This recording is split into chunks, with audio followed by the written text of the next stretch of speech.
Well, I guess if there was ever a topic that you thought may never get talked about on this show, you're going to be surprised today. Think about it. You walk into a classroom, you size up everybody, maybe even in the hallway, you're sizing up kids, and you're thinking, man, which of these students should I keep an eye on today? Which are going to give me the most trouble? Well, I'm here today to tell you maybe it's time we keep an eye on the good kids.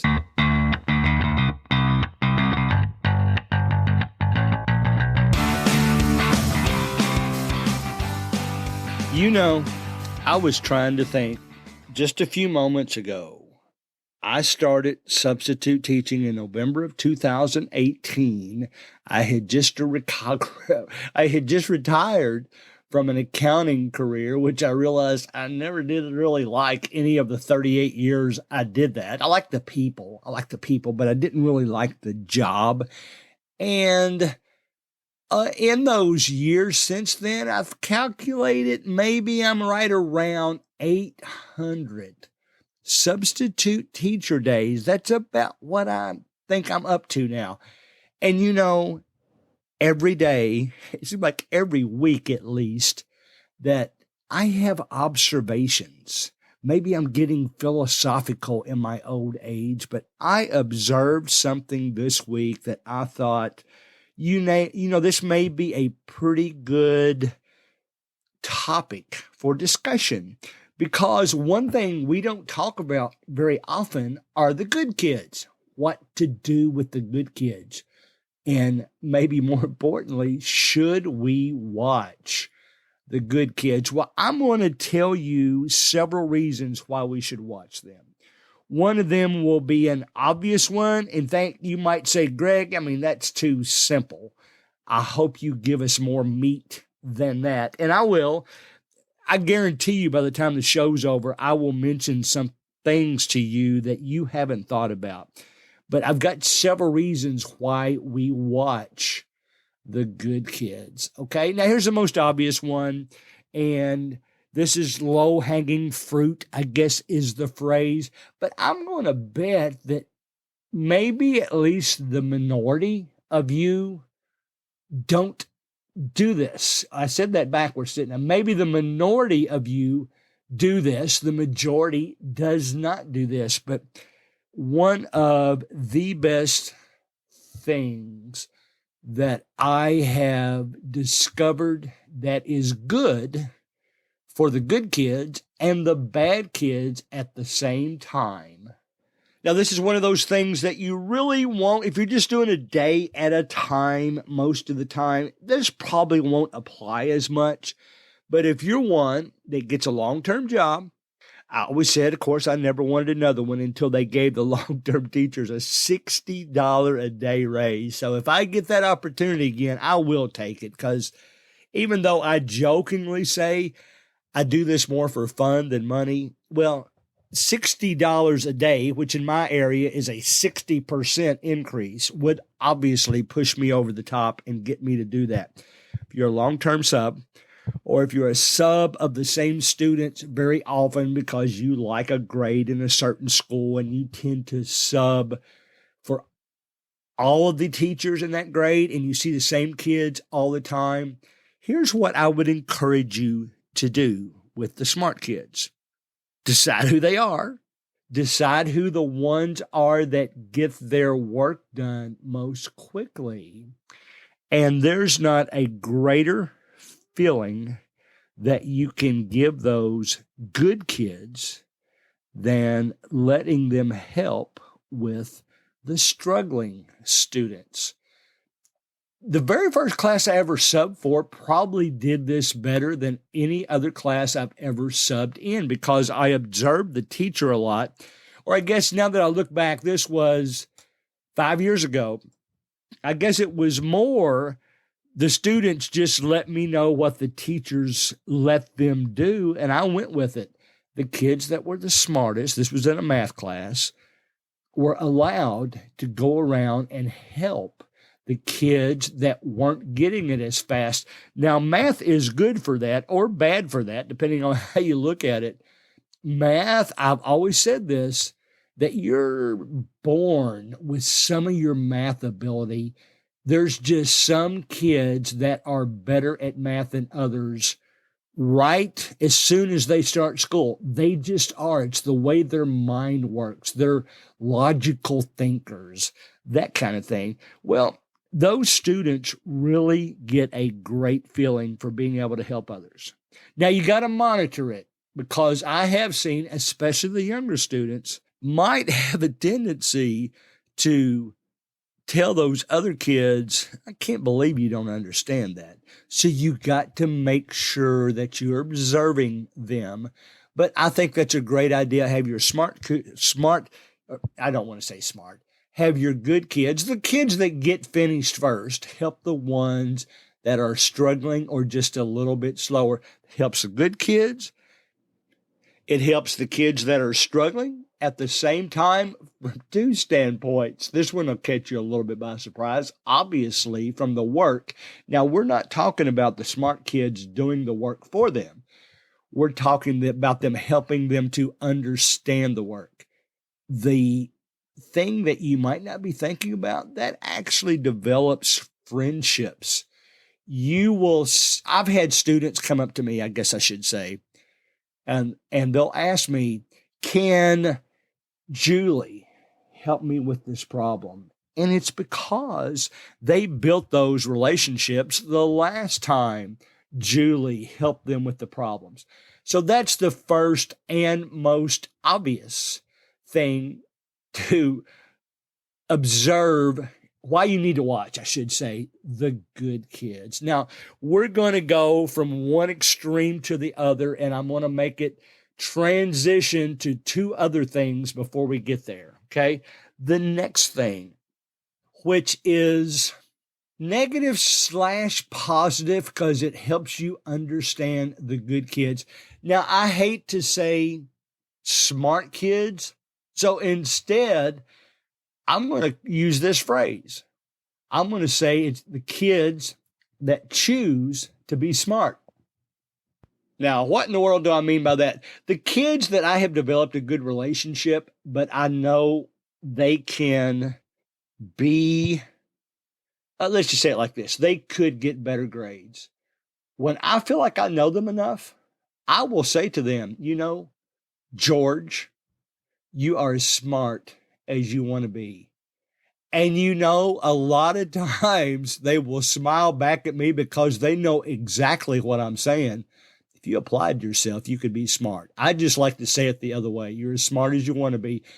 I've had them tell me, smile at me and look and say, you sound just like my dad.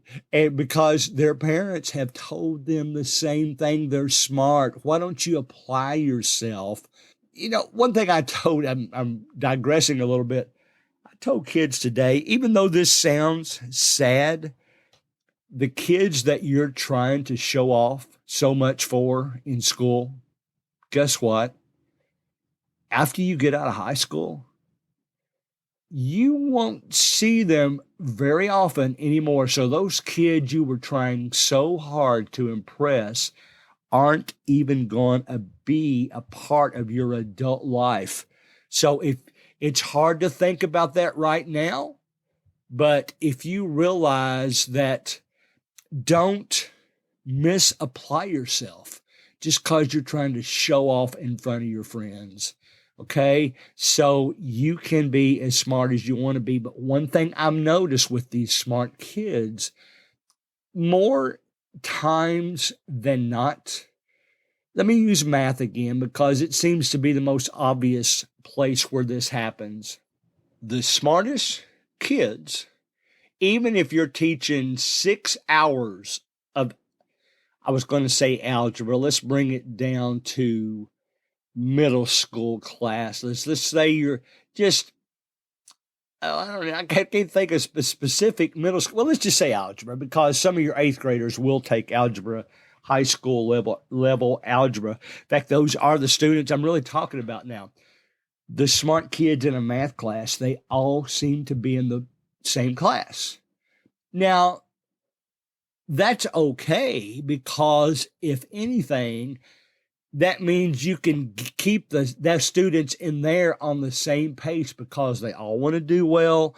They're all ready for some tougher material. So that's a perfect place for them to be. But here's what happens, substitute teachers and regular teachers. What I've observed is, since they're smart kids, if you let them be idle, they will be a little bit more rowdy than you used to because they need something to keep their mind occupied. My favorite group of eighth graders ever is a group that I'm teaching right now, and you can't hardly get them to talk. I can't hardly have a social conversation with them because they are so much into the classwork. You'll occasionally run into a class like that. But as a substitute teacher, that's another type of class that you probably have you need to have some good, tough back pocket ideas, because a lot of those kids are not only smart, they want to get finished as soon as they can just to kind of show off a little bit. So if you don't have enough material to keep them busy for that whole hour, they will start talking. They will start talking loudly. They will start becoming more animated, not in a way that needs to be disciplined other than just the out of control talking. But they don't get like that if you give them plenty of material. So in this case, you need to watch your smart kids and make sure that they have enough to do. Okay.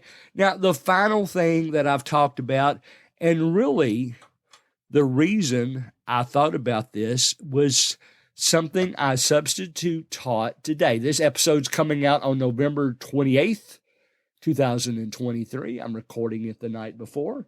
And today, I noticed that when I teach sixth graders, by the way, I tend to be a bit more social than I do with seventh and eighth. I'm social with everybody. You can probably tell that by the way I act on this podcast. What was it one of the girls told me today? She said, "Oh, you're the dramatic substitute teacher." That's the way she described me. I kind of like that. I might get a T-shirt printed up that says, "I'm the dramatic substitute teacher." I wore in a Christmas Hawaiian shirt today, and I got so many comments for them. I probably wouldn't have got that many comments in high school, but the sixth graders were all over it. A lot of them made good comments to me. But here's what I noticed as I was trying to be social to them, and told them some of my stories, some about volleyball, some about when I was in middle school, how there was no middle school when I was their age. There was only junior high, and just hearing the phrase junior high made them laugh. Although there is some schools within probably 50 miles of me that still is under the junior high system, where sixth grade is still part of elementary and seventh and eighth is your junior high. But here's what I've noticed when I'm telling those social stories: the good kids in the class, they're not paying as much attention to me because they're doing their work. They would rather get their work done than listen to me tell those goofy stories, even though the majority of the other kids think they're funny. They're laughing at me. I did a math puzzle on the board, and the kids, it was one of those jaw-dropping puzzles that I've shared before. And the kids watched it, but there was probably half a dozen students that never looked up because they just wanted to get their work done. So I guess what I'm saying, for your own benefit, keep an eye on the good kids, because they are starting to show me when I might be going over the edge a little bit.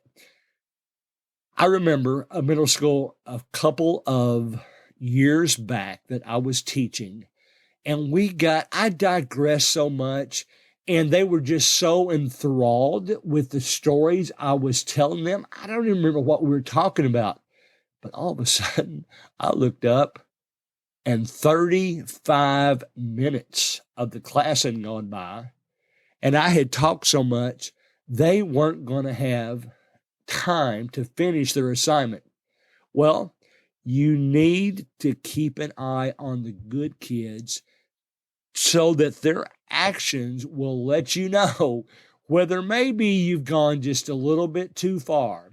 Because if you're telling more of your goofy stories and they're not looking up and they're not paying attention to you, maybe it's their brain's way of saying, Mr. Collins, I really feel like I need to do this work right now. And maybe you just, now they're not going to say it like this, maybe you just need to shut up and let me do that. Now, that's my observation. You can observe anything you want to, but always keep an eye on your smart kids, because I said that wrong, on your good kids, because their body language will let you know when maybe things need to change. Maybe you're talking about something that makes them uncomfortable. I embarrassed a girl today only because I talked about her sister, and I think her sister's a great student, and that's kind of what I said. And when I said, are you smarter than her? She blushed a little bit because I think she thinks she is, but she's such a nice person that she didn't really want to say it that way. So keep an eye on your good kids and let them tell you through their body language most often when maybe you should change the direction you're going. Mr. Collins, this is okay, but maybe let's do this at the end of class so I can get my work done. The good kids will let you know that. The kids that don't care as much, they'd rather hear you talk. But don't forget, you're in there to teach those, help those kids learn. I told them today one of their projects was to write three things that they wrote about, that they liked about middle school. And some of them hated that. They asked me to say, I said, well, I'll be honest with you guys. My observations as a substitute teacher, having substituted now for 6 years, I think the best part about being, especially in middle school, it's not the education, it's the friendships that you develop, because you're at a perfect age now that you're going to develop some friends that will be your friends all the way through high school and maybe even beyond that. So you've got a bunch of reasons to keep an eye on the good kids, and you may be amazed at how much you learn from them.